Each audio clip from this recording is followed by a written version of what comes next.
محمد علیزاده و مرتضی پاشایی اومدیم غواصی به جزیره کیش. خوبی؟ چون شما نرفتین غواصی؟ والا باید خیلی خوب بریم اصرار کردم خیس میشه حقیقت ترسیدم خیس بشه دلیلش من حالشو نداشتم. کنسرتتون دیشب تموم شد نه؟ خداشه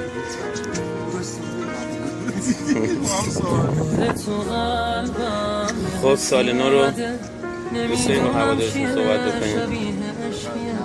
که از روزای دور میمونه یادگار که میگفتم نرو منو تنها نذار منو تنها نذار چهرت مثل قلبم شکسته تر شده چشامون تر شده هوا بدتر شده دلم میخواد بگی کجا بودی اون روزای بی منت چجوری سر شده چجوری سر شده عشقم جاریه بی اختیار دیگه تنها نذار بمون با من یه بار میخوام تموم شه انتظار دوباره نم نم بارون دوباره نم نم بارون گه بله خوش برم پیشنهادم بده نفرات بعد اول هواداره عزیزم که خیلی دوستشون دارم استاد محمد رضا شجریان محمد رضا گلزار بنیامین بهادری شهرام شکوهی یک نم نم بارون نم نم بارون گفتم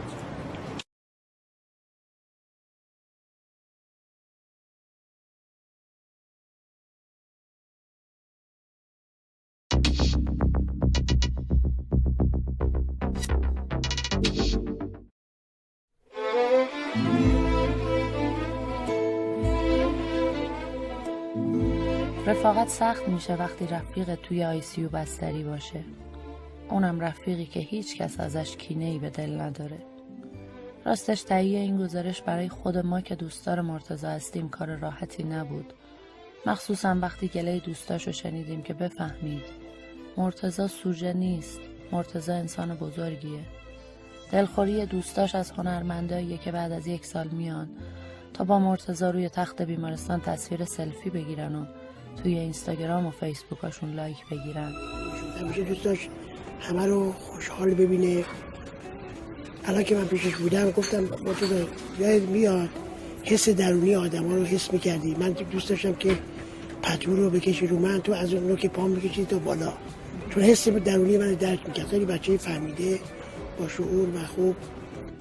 پشت در بیمارستان قرار خوبی برای دیدن آدما نیست، ولی قطعاً برای شناختن آدما جای خوبیه.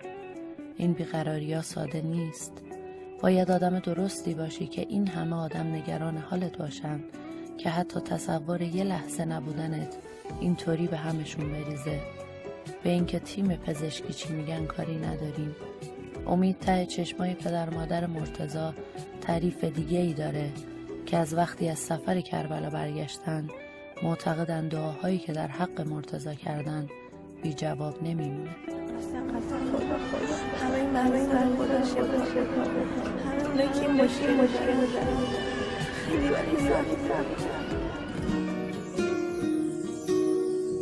خیلی خوب حالش من واسه 1 سال آینده بعدش داره برنامه‌ریزی میکنه. سرشار از امید فکر میکنه که خیلی دوستاش فکر نمیکنه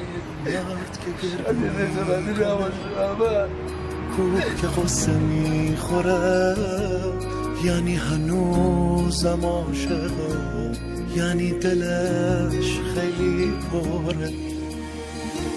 من رو بذار ویلچر چی باید میزن اینجا بمونه میتونم میدونم بخونم کاش نه باش خاطره نداشتم. خاطره ها داره میسوزونه منو. من باش دونه چیزه اونم من چشاش باز که باز داره میخنده. دعای مردم به آدم آرامش میده. مثلا دیشب زیارت عاشورا داشتیم، خیلی حس خوبی بود. شب برای مثلا بعد از چند شب خیلی راحت خوابم بردیم. خیلی نگران منی به تو قرص دلم، تو کنار منی نمیترسه دلم بغلم کن ازم همه چی ما بگی بذار گریه کنم پیش تو برسی. ما با همین آقای مهدی کرد و با آقای محمود بادیگارد که آقای محمود گل محمدی با هم دیگه رفتیم کربلا ایام عاشورا. من براش دعا کردم، اتفاقا در سرداب حضرت ابوالفضل اتفاقی باز شد. بعد ما رفتیم براش نماز خوندیم. من از مردم تقاضا کردم 5 مرتبه آیه شریفه امن یجیب رو بخونن برای سلامتی و شفای عاجل مرتضی پاشایی. گفتن که بعد ایرانی‌ها جمع شدن دور من تو کربلا، گفتن مرتضی پاشایی رو از کجا می‌شناسید؟ گفتم که مرتضی رو همه می‌شناسن، شما فقط دعا کنید. خلاصه خیلی شرایط خوبی بود. تحمل نداره نباشی دلی که تو تنها خداشی، تنها خداشی، تنها خداشی، تنها مرتضی پاشایی هیچ چیز بدی من ازش تنها خواننده بود که تو حریم خصوصی من میومد و من تو حریم خصوصی. خیلی چیزا بهم یاد داد. بسیار آدم بزرگی. دارم میسوزم.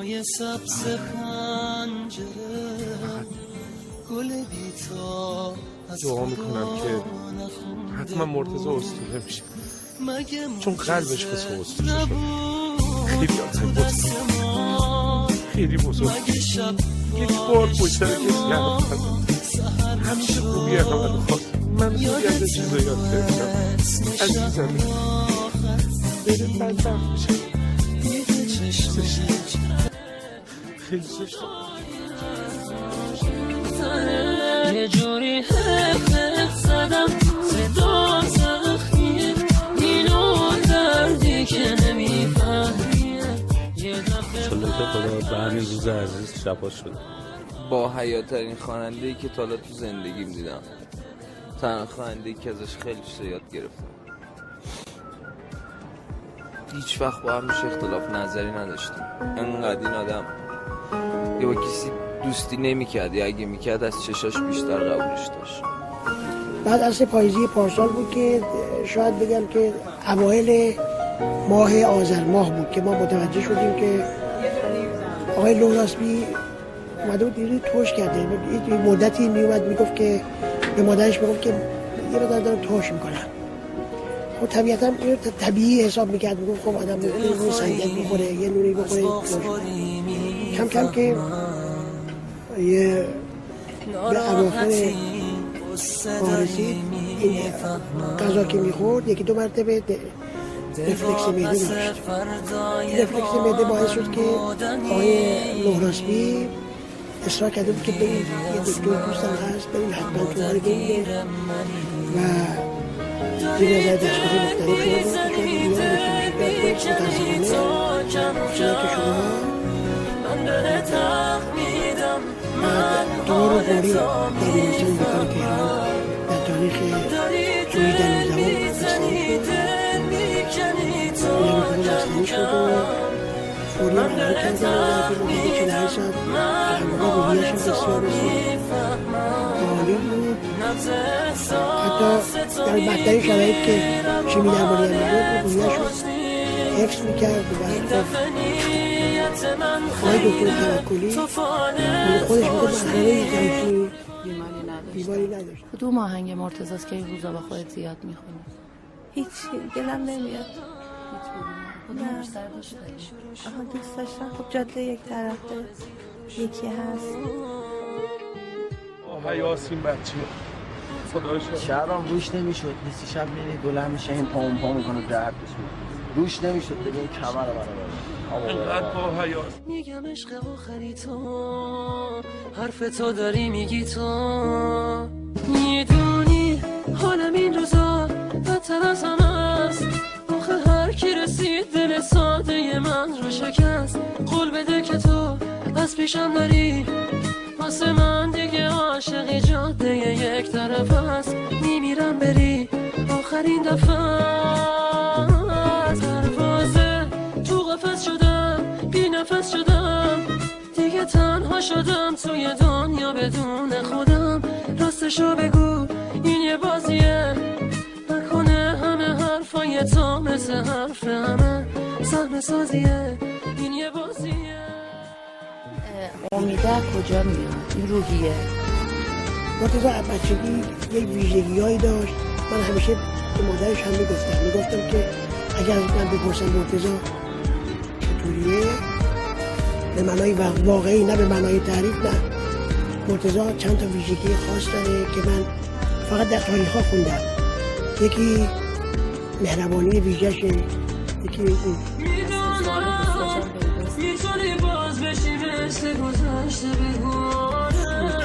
خیلی فروتنه، یعنی تمام تشویق‌های دنیا که میکنید اثری غروری براش نمیاره و ضمن همین ساده است و میشه گفت که با شکوه و خارق العاده. من همیشه به خانمم میگم 5 تا خاص میتونم بگم با شکوه و خارق العاده است، مثل یه فرمانده جنگی. تنهاییاشو زیاد دیدیدم. مرتضی پاشایی تو سرنوشتم نبود، نمیشناختمش.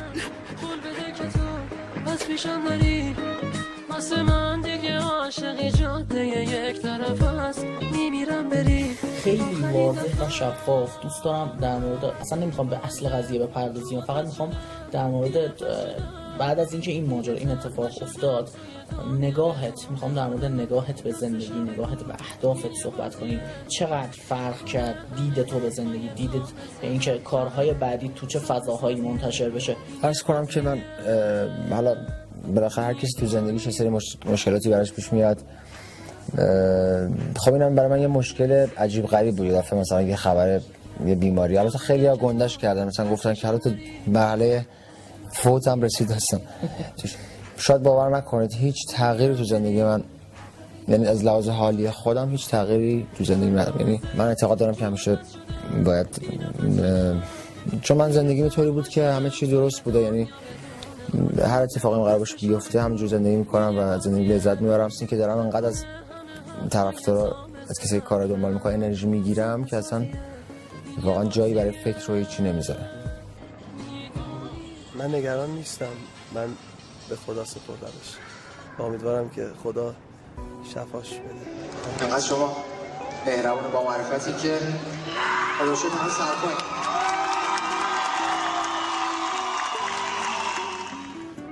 بعضیا حیات فیزیکیشون به نظر من خیلی مهم نیست. این بچه اینقدر روحش بزرگه که اصل مونده و انشالله که همیشه میمونه. من و توی عمر دو تا خط صافیم شده، عادت ما که رویا ببافیم، بشینیم و عشق و ببازیم. خب تشکر کنم از 4 نفر. تشکر مصطفی پاشایی، مهدی کرد، عباس حسین لخ، مهدی طیب. من حقیقتا هیچ کاری نتونستم کنم واسه ما قهرمانیم و بازنده میشیم، مثل عصر پاییزی رنگ و رومون، واسه خیلی ها خاطر از آرزومون. مرتضی آدمی بود که خیلی ها رو شاد کرد. من خودم زیاد اهل موسیقی نیستم، ولی از زمانی که من مرتضی دوست شدم اصلا مشتاق موسیقی شدم. این مرتضی شخصیتی داره که آدمو جذب میکنه. من اصلا نمیخوام بگم که متاسفم که چرا اتفاقی که افتاده، فقط دارم روز شماری میکنم. هر کی رو که میبینم من ازش خواهش میکنم آقا مرتضی دعا کن. مثل عصر پاییز، مثل عصر پاییز، مثل عصر پاییز. مرتضی حیف است.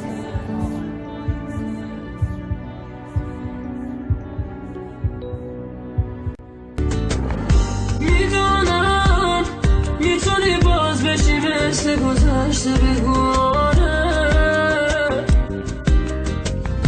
دیوونه اونی که رو به روته آخه خیلی دوست داره. یه لحظه اگه نگاه کنی میبینی چی به سرم اومد، میبینی چی سر این دل ساده در به درم اومد. اگه تو بخوای میشه دوباره عاشقم کنی، میتونی با نگاه تو غمامو کم کنی.